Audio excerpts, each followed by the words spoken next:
Marudhar education group की online क्लासों में आप सभी विद्यार्थियों का हार्दिक स्वागत है। जैसा कि आप सभी को पता है कि मरुधर कॉलेज की ऑनलाइन क्लासें चल रही हैं और आज हम पढ़ेंगे बीएससी पार्ट 3 सब्जेक्ट फिजिक्स। तो कल हमने बात की थी कि क्लासिकल फिजिक्स या क्लासिकल मैकेनिक्स की जो मान्यता थी वो कब तक सिद्ध हुई, वह उसके बाद में जो हमारी क्वांटम मैकेनिक्स फिजिक्स है उसकी आवश्यकता हमारे को क्यों पड़ी और क्वांटम मैकेनिक्स फिजिक्स किसे कहते हैं और क्लासिकल मैकेनिक्स फिजिक्स किसे कहते हैं, इसके बारे में हम अध्ययन कर चुके।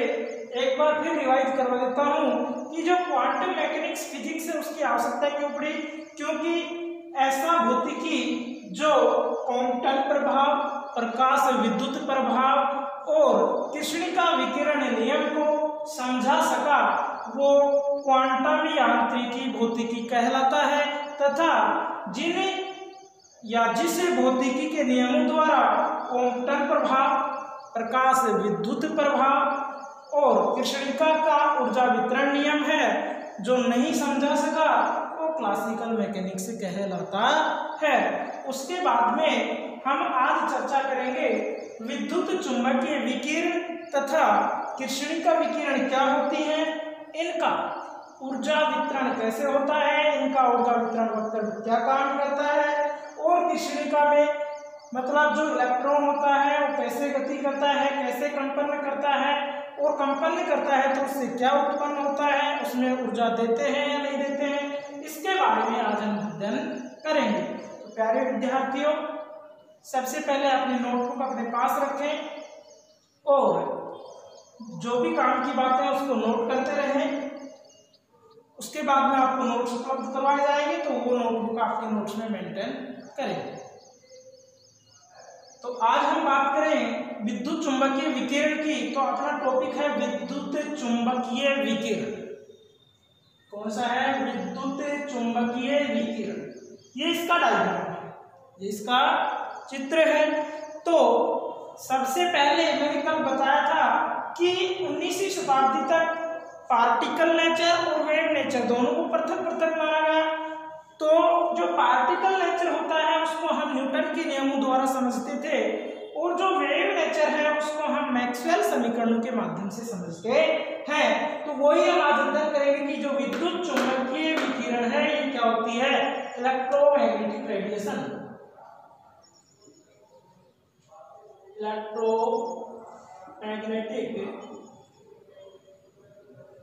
रेडिएशन यानी कि विद्युत चुंबकीय विकिरण क्या होती है। तो प्यारे विद्यार्थियों, ये भी मैक्सवेल ने बताया। मैक्सवेल ने सन 1864 ईस्वी में बताया कि त्वरित विद्युत आवेश परस्पर संबंध विद्युत एवं चुंबकीय क्षेत्र उत्पन्न करते हैं। क्या उत्पन्न करते हैं कि जो त्वरित विद्युत आवेश होगा वो विद्युत और चुंबकीय दोनों क्षेत्र उत्पन्न करता है जो आकाश में स्वतंत्र रूप से गति करते हैं। जो आकाश में क्या करते हैं? स्वतंत्र रूप से गति करते हैं। जब भी कोई आवेशित कण होगा और वो आवर्त रूप में दोलन करता है। किस रूप में दोलन करता है? आवर्त रूप में दोलन करता है। तो उससे उत्पन्न परस्पर लंबवत व समान कला में जो कंपित विद्युत एवं चुंबकीय क्षेत्र है वो विद्युत चुंबकीय तरंग का निर्माण करते हैं। किसका निर्माण करते हैं? विद्युत चुंबकीय तरंग का। कौन करते हैं? कि जब भी कोई आवेशित कण आवर्त रूप में दोलन करेगा तो उससे कंपन होगा तो जो हमारे क्षेत्र दिए गए हैं विद्युत क्षेत्र और चुंबकीय क्षेत्र, इसमें एक तरंग का निर्माण होगा और वो कौन सी तरंग होगी? वो होगी विद्युत चुंबकीय तरंग। कौन सी तरंग होगी? विद्युत चुंबकीय तरंग। तो हम कह सकते हैं कि जब भी कोई आवेशित कण आवर्त रूप से दोलन करता है तो इससे उत्पन्न परस्पर लंबवत व समान कला में कंपित विद्युत एवं चुंबकीय क्षेत्र विद्युत चुंबकीय तरंगें उत्पन्न करती है। तो ये जो तरंगें होंगी ये माध्यम और निर्वात में निश्चित वेग से गमन करती है। यानी कि ये जो विद्युत चुंबकीय तरंगे होंगी ये माध्यम या निर्वात में एक निश्चित वेग से गमन करती है। तो आपने पढ़ा भी होगा जो इलेक्ट्रोमैग्नेटिक वेव्स होती हैं उनका निर्वात में वेग कितना होता है, v इक्वल टू 3 × 10⁸ मीटर पर सेकेंड। कितना होता है, 3 × 10⁸ मीटर पर सेकेंड। यानी कि v इक्वल टू 1/√μ0 एप्सिलॉन। क्या होता है, v इक्वल टू 1/√μ0 एप्सिलॉन। जहां एप्सिलॉन नोट क्या है, निर्वात की विद्युतशीलता कहलाती है। जहां एप्सिलॉन नोट क्या कहलाता है, निर्वात की विद्युतशीलता कहलाता है। और म्यू नोट क्या कहलाएगा, निर्वात की चुंबकीय पारगम्यता कहलाता है। जहां म्यू नोट निर्वात की चुंबकीय पारगम्यता व एप्सिलॉन नोट निर्वात की विद्युतशीलता कहलाता है। उसके बाद में जो विद्युत चुंबकीय विकिरण में तरंगदैर्घ्य होगा वो लैम्ब्डा बराबर 0 से, कहां से, लैम्ब्डा इक्वल टू 0 से लैम्ब्डा इक्वल टू इनफाइनाइट। यानी कि लैम्ब्डा इक्वल टू 0 से लैम्ब्डा इक्वल टू इनफाइनाइट तक की सभी विद्युत चुंबकीय तरंगे इसमें निहित होती है। तो ये आपका कॉन्सेप्ट था विद्युत चुंबकीय विकिरण का। विद्युत चुंबकीय विकिरण का कॉन्सेप्ट क्या था, किसने बताया, मैक्सवेल ने। कब बताया, 1864 में। क्या कहा कि कोई भी जो त्वरित आवेश होगा वो परस्पर विद्युत और चुंबकीय क्षेत्र उत्पन्न करेगा और वो जो क्षेत्र होगा वो आकाश में स्वतंत्र रूप से गति करेगा। उसके बाद में क्या कहा है कि जब भी ये कोई आवेशित कण है आवर्त रूप में दोलन करता है तो इसमें जो इलेक्ट्रॉन होंगे वो कंपन गति करने लगेंगे और कंपन गति के कारण विद्युत और चुंबकीय क्षेत्र में जिस तरंग का निर्माण होता है वो विद्युत चुंबकीय तरंग कहलाती है। और ये जो विद्युत चुंबकीय तरंगे होंगी ये निर्वात या माध्यम में एक निश्चित वेग से गमन करती है। और निर्वात में इस तरंग का जो वेग होगा वो v इक्वल टू 3 × 10⁸ मीटर पर सेकेंड होगा। और बाद में बताया गया है कि जो विद्युत चुंबकीय विकिरण होगी उसमें कहां से कहां तक की तरंगदैर्घ्य की चुंबकीय तरंगे निहित होती है, लैम्ब्डा इक्वल टू 0 से लैम्ब्डा इक्वल टू इनफाइनाइट तक की तरंगे निहित होती है। तो प्यारे विद्यार्थियों, पहले आप टॉपिक डालोगे, उसके बाद में जो मैंने बताया है उसको अपनी रफली रूप से नोटबुक में नोट करोगे और ये आपको डायग्राम बनाना है। ये तो बात हो गई इलेक्ट्रोमैग्नेटिक रेडिएशन। किसकी बात हुई है, इलेक्ट्रोमैग्नेटिक रेडिएशन। उसके बाद में बात अपनी आती है कृष्णिका। कृष्णिका होती क्या है भाई, सबसे पहले है कृष्णिका विकिरण। तो पहले ये पता होना चाहिए कि ये जो कृष्णिका वर्ड है ये क्या होता है। काफी टाइम आपने पढ़ा ब्लैक बॉडी।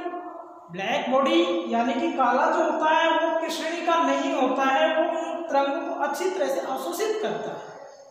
ठीक है, तो हम बात करते हैं कृष्णिका की। तो कृष्णिका किसे कहेंगे, भौतिक विज्ञान में परिभाषित वह गुणधर्म है जो कि न्यून ताप पर, तो किस पर, बहुत कम ताप पर सभी तरंगों को क्या करे, अवशोषित करे।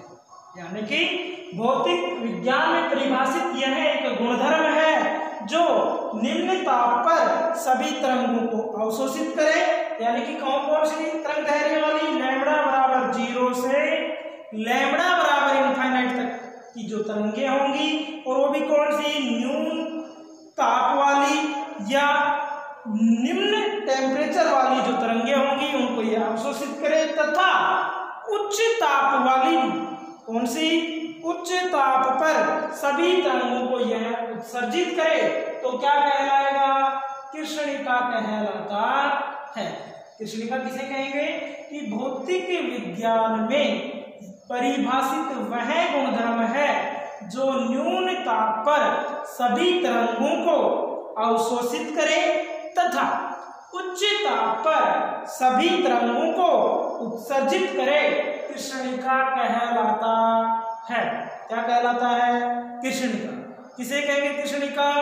भौतिक विज्ञान में परिभाषित वह गुणधर्म है जो न्यून ताप पर सभी तरंगों को अवशोषित तथा मैक्सिमम ताप पर सभी तरंगों को उत्सर्जित करे, कृष्णिका कहलाता है। उदाहरण के रूप में हम ले सकते हैं प्लेटिनम काजल। उदाहरण क्या होगा? प्लेटिनम काजल। एक सूर्य भी होता है सन, जो हाई टेम्परेचर पर सभी तरंगों को क्या करता है? उत्सर्जित।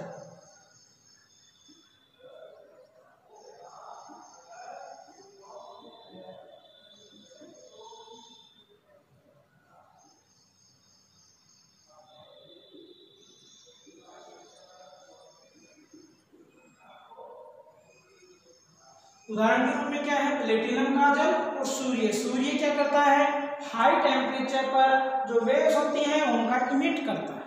ठीक है, तो ये बात अपनी होगी किसकी? ओनली कृष्णिका की। अब कृष्णिका विकिरण को समझने के लिए हम इसके प्रायोगिक व्याख्या पढ़ते हैं। क्या पढ़ते हैं? प्रायोगिक व्याख्या, जो एग्जाम में काफी बार पूछा जाता है कि कृष्णिका विकिरण का कोटर प्रयोग को समझाएं। किसको? कोटर एक्सपेरिमेंट को समझाने के लिए एग्जाम में पूछता है। तो हम अब आगे क्या पढ़ेंगे? प्रायोगिक व्याख्या।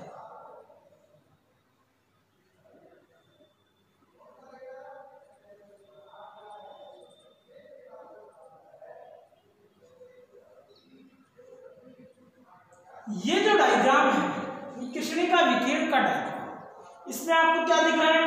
एक तो गोला दिख रहा है कि आवर्त रूप में, यानी कि हम कह सकते हैं कि इस कृष्णिका विकिरण प्रयोग को समझने के लिए हम एक कोटर का प्रयोग करते हैं। किसका प्रयोग करते हैं? एक कोटर का प्रयोग करते हैं, जिसकी आंतरिक सतह को काजल के माध्यम से क्या कर देते हैं? काला कर देते हैं। क्या कर देते हैं? काला करते हैं। यानी कि सर्वप्रथम इस प्रयोग को समझने के लिए हम एक कोटर का प्रयोग करते हैं। उसके बाद में इसकी आंतरिक सतह को प्लेटिनम काजल की सहायता से या काजल की सहायता से काला कर देते हैं। उसके बाद में इसमें एक छिद्र कर देते हैं। इसमें एक छिद्र कर देते हैं। ठीक है, इस छिद्र में यानी कि जब हम कोटर को उष्मीय ऊर्जा प्रदान करेंगे, क्या करेंगे? कोटर में उष्मीय ऊर्जा प्रदान करेंगे तो जो कोटर में पहले से उपस्थित इलेक्ट्रॉन हैं वो क्या करने लगेंगे? कंपन करने लगेंगे। कैसे करेंगे? जब इसमें उष्मीय ऊर्जा प्रदान करेंगे तो इलेक्ट्रॉन को उष्मीय ऊर्जा प्राप्त होगी और वो इधर उधर दौड़ने लगेंगे, यानी कि कंपन करने लगेंगे। तो कंपन कब करेंगे? जब उष्मा ऊर्जा अवशोषित करेंगे। यानी कि सर्वप्रथम एक को जिसका प्रयोग करते हैं कोटर, उसकी आंतरिक सतह को काजल की सहायता से काला करते हैं और बाद में इसमें एक छिद्र होता है जिसमें उसमें ऊर्जा प्रदान करते हैं। तो इलेक्ट्रॉन वो उसमें ऊर्जा ग्रहण करके इधर उधर कंपन करने लगते हैं और कंपन करने के कारण या कंपन गति के कारण इसमें जो इलेक्ट्रॉन होगा वो विद्युत चुंबकीय तरंग का संचरण करता है और जो ये विद्युत चुंबकीय तरंग का संचरण होता है ये कोटर छिद्र से बाहर निकल जाता है। किससे बाहर निकल जाता है? कोटर छिद्र से बाहर निकल जाता है। यानी कि जो ये तरंग बाहर निकलती है वो तरंग ही विद्युत चुंबकीय या कृष्णिका विकिरण कहलाती है। कौन सी? इससे विद्युत चुंबकीय तरंग को कृष्णिका विकिरण कहा जाता है। दोबारा से देखिए प्रायोगिक व्याख्या। सर्वप्रथम क्या करते हैं? सर्वप्रथम हम कृष्णिका विकिरण को या कोटर प्रयोग को समझने के लिए हम एक कोटर का प्रयोग करते हैं। कोटर की आंतरिक सतह को काजल की सहायता से काला करते हैं और काला करने के बाद इसमें एक छिद्र करते हैं। छिद्र में से क्या करेंगे? उष्मीय ऊर्जा देंगे। उष्मीय ऊर्जा कोटर में उपस्थित जो इलेक्ट्रॉन होगा वो उसको अवशोषित करेगा। अवशोषित करने के बाद ही कंपन गति करने लगता है। भाई जैसे ही वो उष्मीय ऊर्जा को अवशोषित करेगा तो इलेक्ट्रॉन क्या करेगा?